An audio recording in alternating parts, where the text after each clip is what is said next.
So ayun, lagi ito yung license kita PK. Ito yung mga license na PK oh. Kaya pag kumuha kayo ng license, daanin nyo sa tamang proseso kasi sayang. Itong mga na-confiscate, sabi nila, mostly 8,000 daw yung binayaran. 8,000, 10,000, 7,000. O sayang ito.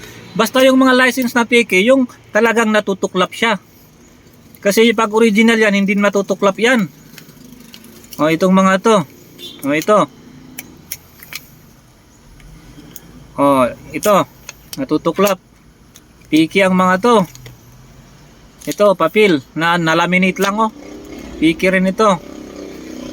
Marami tayong nahuhuli na PK. Kaya sayang yung pera nyo kung hindi nyo kukunin o daanin sa tamang proseso ang pagkuha ng driver's license. So ito.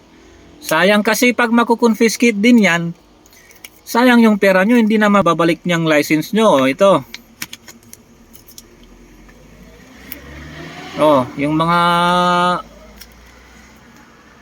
walang license dyan, wag nyo nang subukan na kumuha dun sa mga gumagawa ng picking license na sabihin na magbabayad kayo ng 8,000 to 10,000 kasi piki ang mga yan. Personal po na kinukuha ang driver's license, personal. At may portal po tayo dyan, ha? Dapat alam nyo yung mga portal account ninyo kasi pag maglalagin kayo sa LTO portal, dapat alam nyo meron kayong records doon.